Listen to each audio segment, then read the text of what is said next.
Wanted to welcome everybody, and today we have um, some of the devs to go over a lot of the updates that we've pushed recently, some stuff that's going on, right now, and some stuff to look forward to coming up. So, um, along with that, we did have some milestone announcements, and I'd like to ask Fox to kind of present on those. It's been a really exciting time lately, so why don't you take us through some of the stuff we got through the last week or two? Thank you. I'd love to. So yeah, it's been an exciting time. I feel like the pace of our releases and stuff that's being worked on and released is really starting to pick up. We had a sort of like a rapid growth period of time where we were having to hire a bunch of people, and then I think we expanded our team by like 3 or 4x. And so spinning those people up, having them get trained on what they should be doing and all that type of stuff was a little bit of a process for like a week or two. And then it's just like everyone's hitting their stride now and everyone's like super on top of things. And it's really just amazing to see the pace of that picking up. So last week, it's sort of like there's like so many things. It feels like it should be a month's worth of things, but it's been a week. I think we launched the updates to the map. What was that, Wednesday, I think? And that was just amazing. It blew me away. Like, it looks so beautiful. I think Sinstar and his team over there really just hit it out of the park, and it's just so amazing. And then along with that, there was updates to like the UI for some of the concepts for like seeds and stuff like that that we had originally planned on doing, but just had it sort of like get pushed off, and so now that's finally out. Some of the zones got updates. I know especially the gardens had a really beautiful update. It looks amazing. So that was exciting. And then we had some really exciting things too from the standpoint of like the exchange. Like we had some, I think 4 new pools got pushed. There was Avalanche, Matic, FTM, and Luna. And really excited about those pools. There's a lot of people that were able to actually bridge over their assets through some of those new bridges that were put here on Harmony, and it was really exciting to see the increase there for those. And our plans for those pools are to increase the allocation on each of those pools over the next few weeks as well, because we're just essentially trying to like ease into the full allocation for those pools, because at the start there wasn't any like liquidity here on Harmony network for those. So slowly increasing those over time as well. Um, Milestones for social, I think we're what, almost 21K now. I think we're over 20K here inside of Discord. Oh, 21.5. I'm behind the times. And then Twitter, we've got like 31, 32K followers now, and like Reddit, Facebook, um, Telegram, those are all growing as well. I think we even have Instagram now. I don't think we've made a post yet, but stay tuned for that. So excited about all those things. Those were kind of the main milestones. I think there was a few more, but Sinstar, am I missing any that you can think of? Yeah, you mentioned Instagram, and also YouTube is one area that we'd like to eventually start producing some content, some video content. Because we do have like a lot of plans to do, I guess you could call it behind the scenes, little like AMAs, just with each individual dev, maybe like a spotlight type thing, but basically to show Nice. you how we make the product and the process thereof. That'd be awesome. And speaking of AMAs, we also had our Harmony One AMA. It was actually our second or third one that we've done with them, but this one was huge. There was like something like 400 something questions that were asked, and we only had time to hit some of those just because like even with like three of us spending like 2 hours each, it was only able to just put like a little dent in those. And I think Crypto Wolf of All Streets or whoever it was who was running that uh, said something about like it was the like largest AMA they've ever had over here on Harmony. So exciting for that.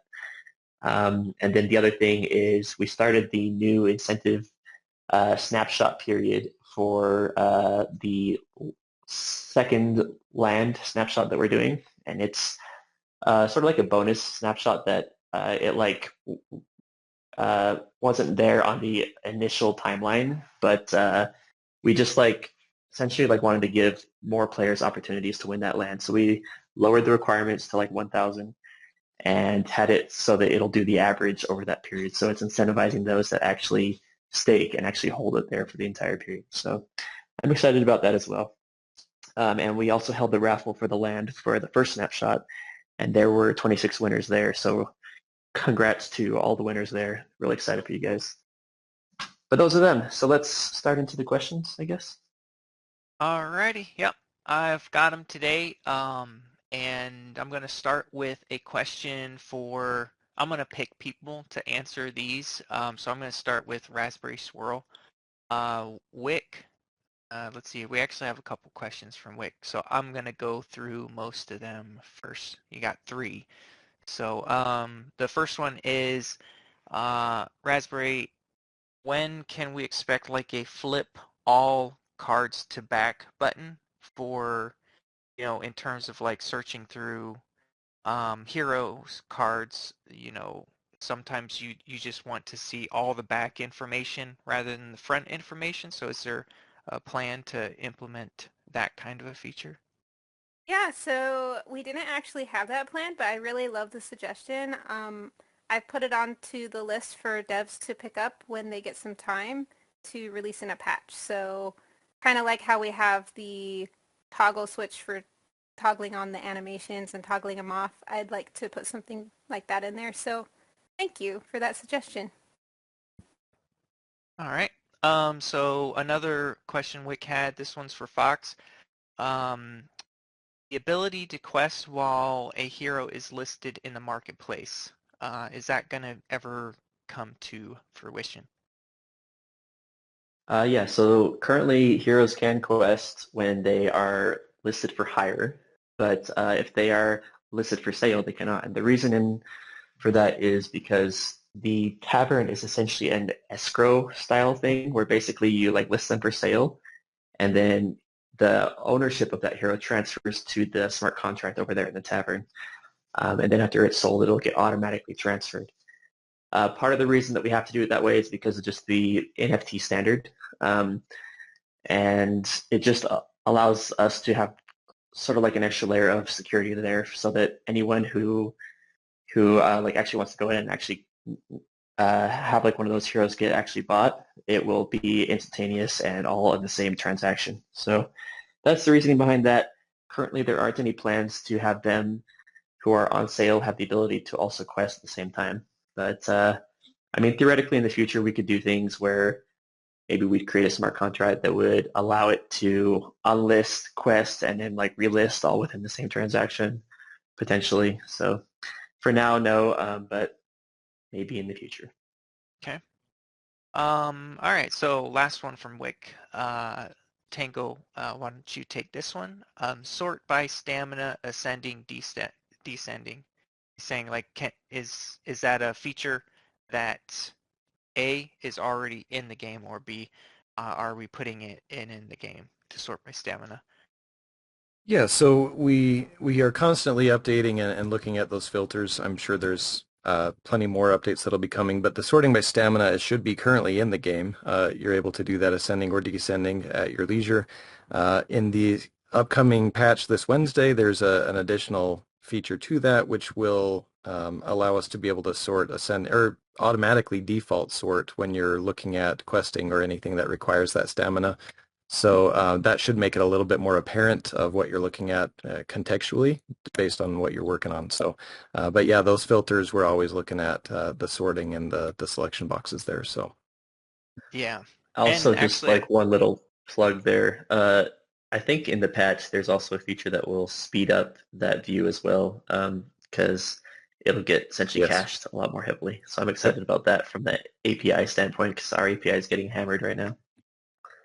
I saw there was a task open for getting the Dread Knight into the filters as well. So that's one I just noticed in the dev section. So that should be in there too, coming up.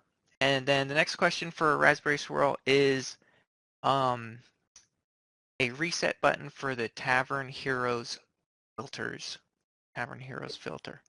Yep, so this has already been programmed by the devs, and we're just going to release it in the next patch. And we also have, excuse me, we have like a filter for gender, for shiny. We're working on quite a few new filters coming out. So, but yeah, reset is coming soon. Good. Awesome. All right, Fox. Here's one from Jafer X. Oh, and the last one was from DK Mode. Forgot to mention.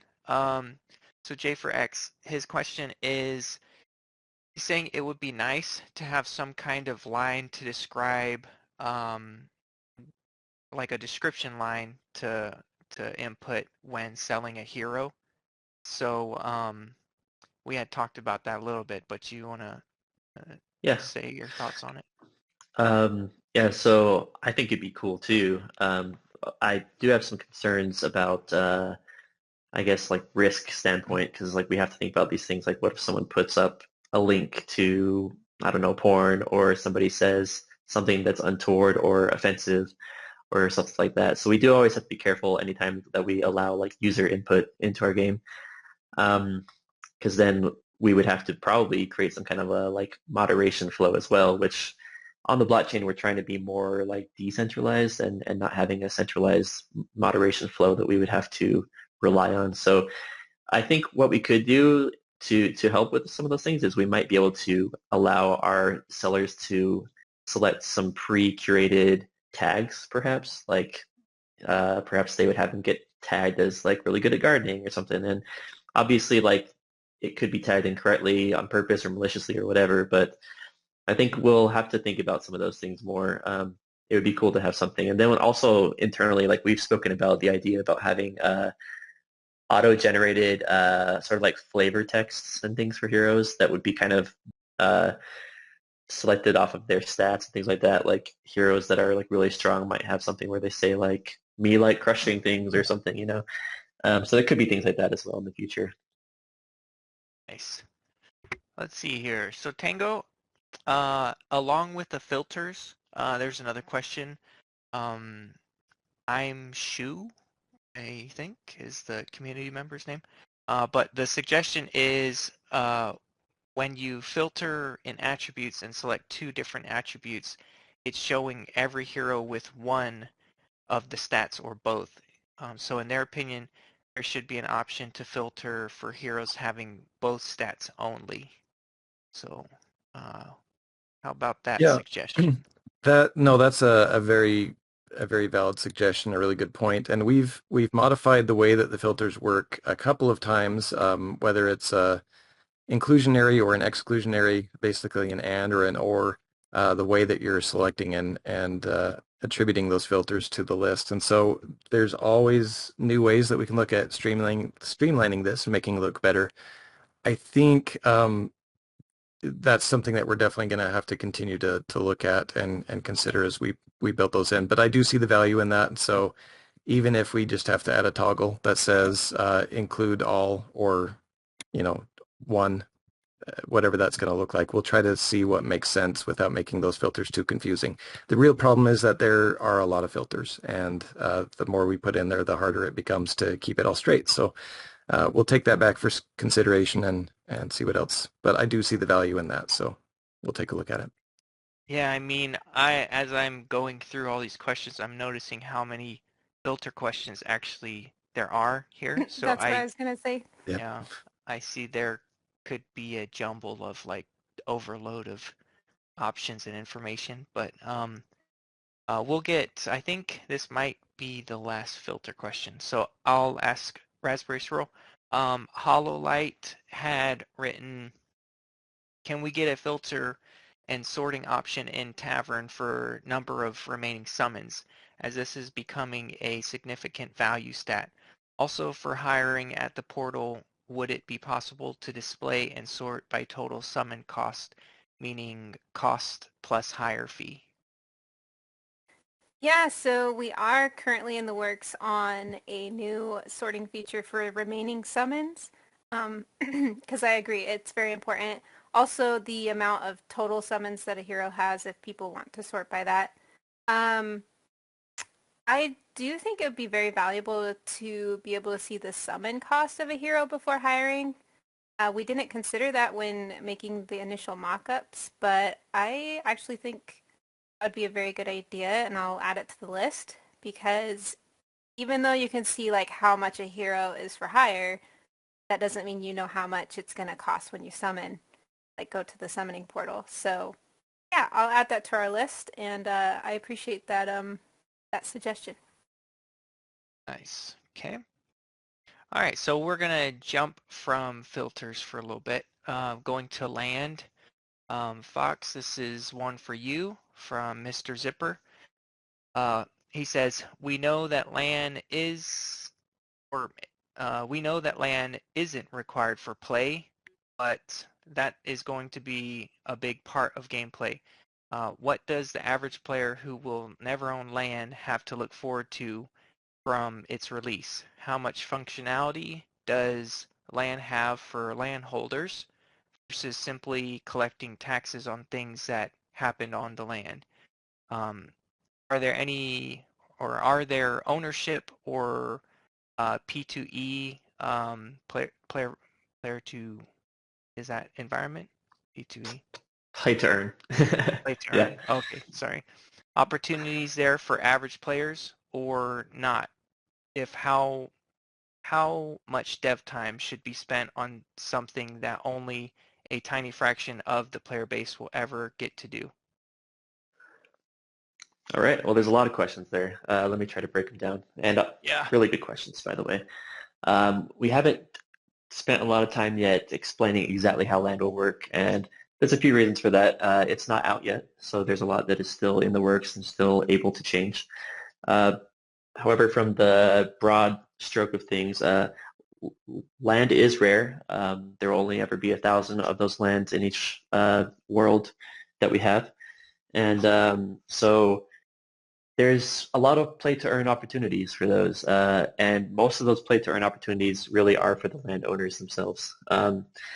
And it's sort of one of those things in any play-to-earn game, the more you put in, the more you can get out of it as well. And that is also true for our game.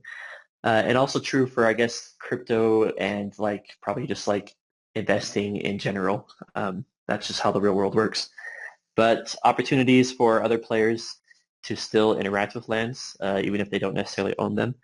Uh, it will play into like how it'll work with like alliances and creating like their own guilds and things. Where if you have a like land, you have the ability to also create your own guild or to join up with other guilds as well. And then the players in that guild will be able to receive certain benefits from those lands as well. So it could be like one of those things where other players can also receive some of the benefits from those lands and also interact with them as well. Um, let's see, the lands, the play to earn aspects, a lot of them are based around being able to basically produce resources and improve the land to increase your efficiency in those resources. And then like a lot of those resources will then essentially like be used for creating like active and passive bonuses for your heroes and for your guild, and also creating like items that can be crafted and things like that, which can then be sold. So there's a lot of things there, a lot of exciting stuff that we have in the works for like land, and then creating like abilities on the world map to have like events where you'll have like perhaps there'll be like a dungeon that will spawn close to your land. So like any of the heroes that would quest there would also have to pay like a certain amount of that fee would also essentially like get sent over to the landowner there as well. And then the ability for lands to have like little like wars and battles and things sometimes is also stuff we talked about as well. So some of those things are further along the line than others, but we do have some exciting and fun things planned for land. And at the same time, we do also like want to try to spread out some of those benefits to all of the other players in those guilds as well. Okay. Well, I guess tacked on to that land question is another question for you by Nors. He asks, can you tell us some of the utilities of land, and is there a limit to how many people can be on one plot of land? Yeah, so I feel like I just answered most of that, so I won't really rehash too much. As far as the limits go, we will have some limits in how many players can be in guilds. We haven't yet announced or actually like zeroed in yet on what those limits will be. But for example, it could be something like maybe 100 people in a guild or 1,000 people in a guild or like whatever it ends up being. Um, and then the ability for having like areas in your plots of land in like your guild that's kind of set aside for others in your guild to interact with to perhaps like help to harvest things or something like that has also been talked about as well. Cool. All right. So this next one, I believe I had already kind of answered. It's a question about the Dread Knight not showing up in filters. The person who minted a Dread Knight says like basically they can't. It doesn't show up in the hero menus, so he can't basically sell it effectively because no one can really search for it. So Raspberry, what you guys are you're basically gonna get this out in a hot fix is what I believe is the plan. Yeah. Yeah, so I released a hotfix this morning. I just need a couple eyes to review it just to make sure, it didn't break anything else, and then we can push it out. So it should be out soon. Okay. All right. So Tango, let's move to you. This question is from Twitter, Twitter follower Did I don't know. It's a really weird name, but I can't really say this. Sherbertold. The Gerbert suggestion, Limited, probably. Sherbert Limited. I love it. Suggestion is when your hero has a cooldown for summoning, it shows the cooldown timer.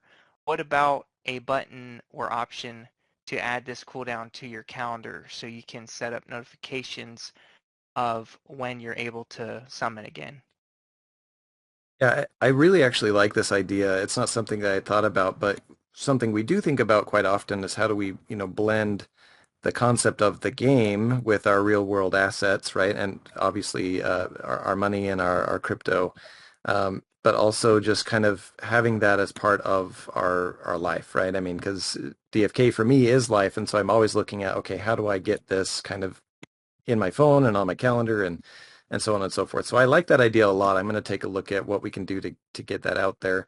And potentially having other notifications. We might be able to have browser notifications. At some point down the road, we'd love to have a mobile app that could, pop up notifications on your phone for you.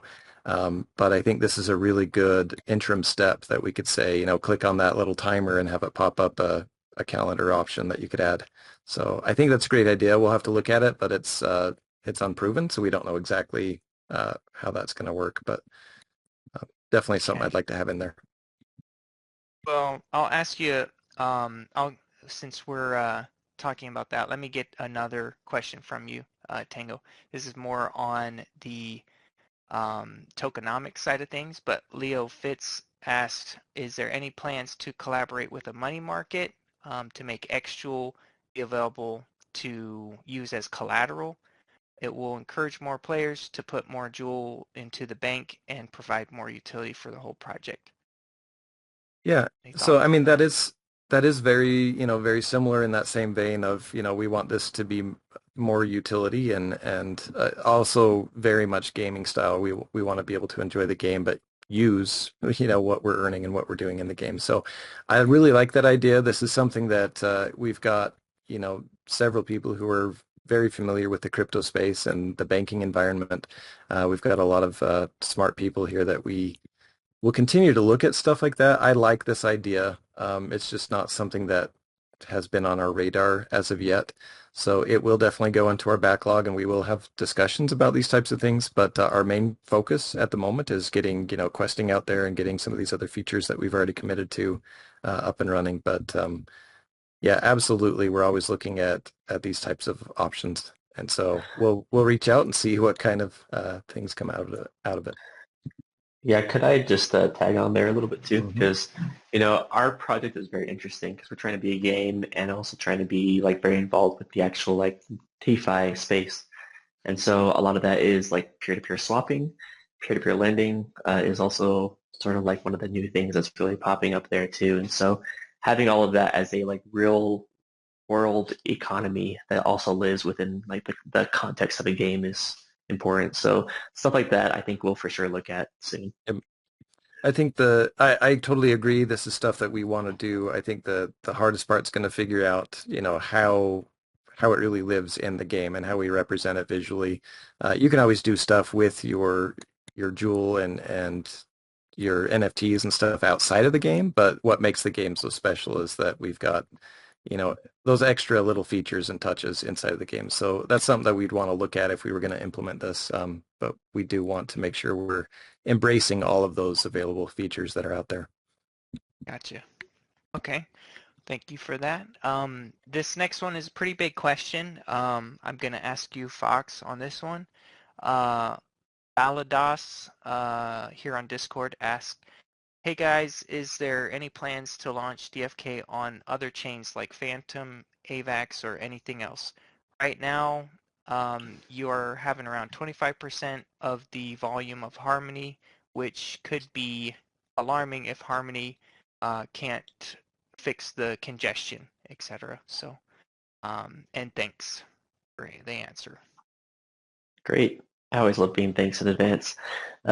So yes, I think since the very start, this was a pretty commonly asked question for us, like, why did you launch on Harmony? Have you got any plans for other chains? And all those types of things. And our answer has always been yes, we do have plans for other chains. If you look over in like the latest update that we did in the map, there's that whole area there with the ports with those ships. And that's essentially what those are for, is it's sort of like setting the stage to have the ability to basically travel to other lands. And those other lands will be on these other chains. And so you'll have like other quests and things that will be in other lands. Other hero traits will also show up in other lands. And sort of just like other themes of like environment and stuff like that in those other lands.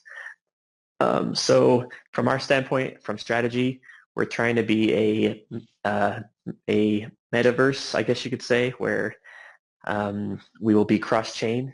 We'll have all kinds of interactions across like our own in-house bridges that we'll have to build for those, and also the ability to just experience this game on all these other chains, and also trying to basically attract all of those other like audiences that are on these other chains, that are on all these other like layer 2 solutions and also like layer 1 solutions that are out there.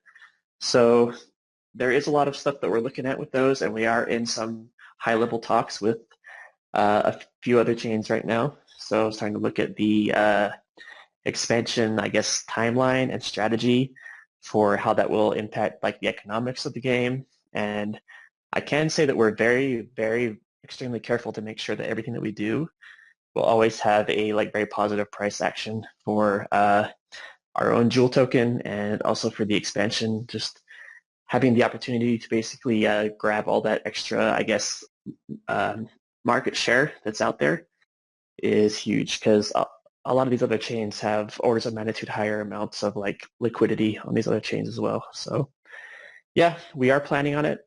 We are pretty far along in some of those talks, and internally we've started some, I guess, what's the word I'm looking for? There's like some teams that we basically like set aside to basically concentrate on the expansion stuff that we're doing as well. So Task force we are development. task force. That's what it was. Thank you. Yep. So let's see here. This one I might have a bit of say on this question. Senjuru asks, would we get to see day and night depending on our time zone? Basically like in game. That kind of feature would be beautiful to have. And yeah, I had mentioned this I think the last AMA, but it's like one of those things we'd love to do, but I think it might be a bit more on a wish list type of thing. It's like we will get to those kind of features as we develop out the core of the game. Those core developments really are, front and center, and you don't want to get lost in the weeds in some of these kind of more like smaller features that, yeah, it would be nice to have that kind of stuff, but we really need to focus on the heavy lifting of what the game is, to begin with. So, Yeah, and do I you have agree with anything that. else to say, Swirl? Yeah, On I that? was just gonna say, I do add a backlog of things for the devs because, we have quite a few now, and it's good to give them something to do if, like, do they need a break from crazy stuff that they're working on, or if they get a chance to work on it. So I did add something like that to the back end. However, it could also kind of go on the art department as well. Like we might need some nighttime art or something. Well, Um, there's also like some stuff we could do with like the WebGL filters stuff too, right? that's Yeah, you true, but could I do don't know how good that would filters. look. You would, I think we would mix filters with custom assets like fireflies and Yeah. whatnot. Yeah. And then you would also want like theme changes for the music. So then we'd have to go to Pogo and say, hey, Yeah. can you du duplicate or double up on every single, current theme and make a night theme? So it would still be a lot of work on, Yeah. It Yeah. would. on I'm top of it. it definitely would. I'm a huge proponent for this kind of thing, though, just because it's what makes us unique, right? And I think everybody on our team is always looking for that above and beyond type of work. And so that's one of the reasons we're bringing more people on. We're hiring more talent. We're looking at, what else can we do? And I have always had the mindset of, I don't care how well something works if it's ugly or if it's not, something that I really enjoy using. I'm probably going to stop using it at some point. And so that's been kind of a driving mindset. So whether or not this specific feature gets in is going to it's going to be determined by a bunch of factors, but we are looking for these types of ideas all the time to see what we can fit in. And we just love doing it. We love implementing those fun little touches. Thank you for that question. Spawned a lot of conversation. All right, so our next one's from Leo. This one's for Fox. Are there plans for an expert economist to join the team or consult? The in-game economy is a very delicate thing, and it can be very beneficial if we have someone to analyze and optimize in that area. Thanks for your time. Yeah, so that's an easy one. We already have someone. So Dreamer, who we brought on more than a month ago, it seems like, he is actually a high like level exec at like one of the largest banks here in the USA. He basically deals with all kinds of things that are exactly in that like realm of things. So he's like really good at like risk analysis and trying to project out like the uh, impacts on stuff, how it will like impact the marketplace and all that type of stuff.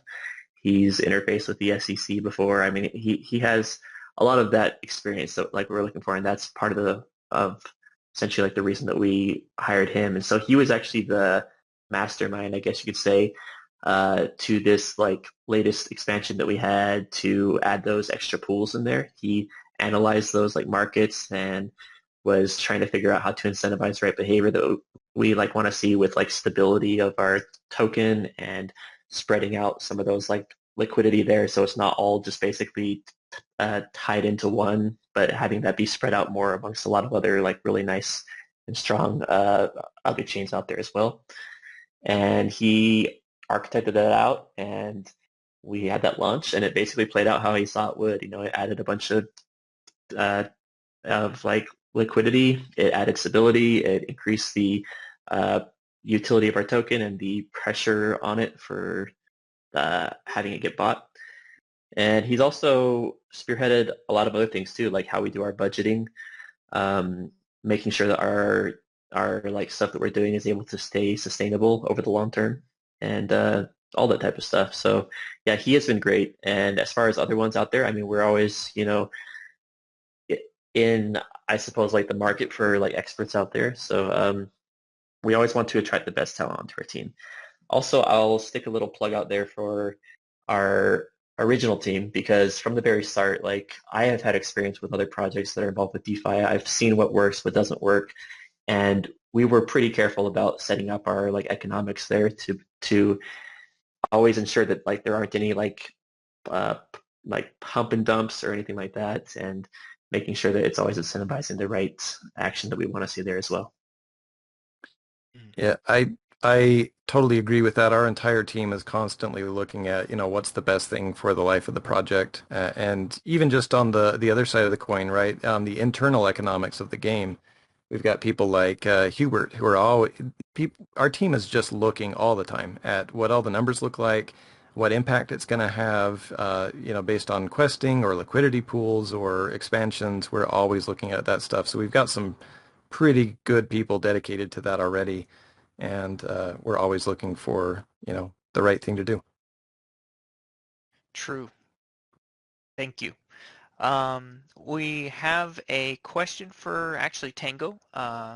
War Pew Hero asks, and this is one that I might elaborate a little bit on, but he says, I think a commoner,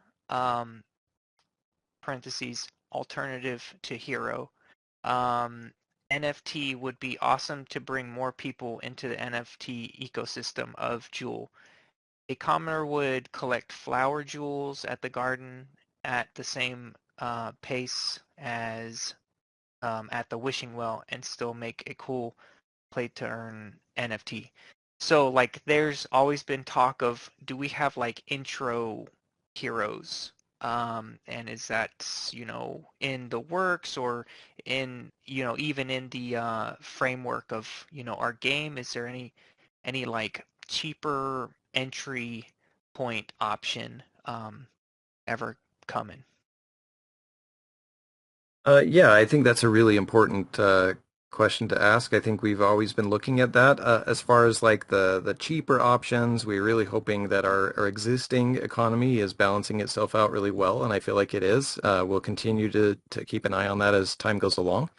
But we also have been looking at, what other options we have. Right now we've got heroes, and that's great, but, heroes don't necessarily have to be the ones to do everything. So the idea of a commoner that could go out and do some things is pretty cool. We are looking at new features. Obviously, we're still focused on the existing commitments that we've made, but just as a very brief aside, there are things that we should be able to do in the game without having a hero. And when you log in and you create your account, you're basically setting up a profile or a commoner. I'm not saying that we're all commoners, but you basically have a profile. You have an account that's able to do things, right? Whether you have a hero or not. And so we are looking at ways to represent that, or some other means of representing those actions within the game, and make it more enjoyable as a playable experience. And so that's definitely something that we don't have a specific timeline or any specific details on, but absolutely we're looking at ways to make this more enjoyable, to be able to pick up and run and do things just from the get-go, and then work your way up to having a hero, and working that hero up to being the best hero it can be, and joining a guild, and so on and so forth. So really good question. We're always looking for suggestions around that, but I think we'll see some fun things come to play as the game matures and progresses here. Awesome. Thank you. And we're probably going to wrap it up there for this week. We went over a good 10 minutes. Sorry about that. But yep, we'll get back here same time next week. Zeno should be up and ready for hosting again. But I'd like to thank the dev team for coming and answering all those questions that you did. Thank you. Thank you. Woo! Thanks, We'll guys. see you guys Thank next you. time. All right. Bye. See ya. Bye.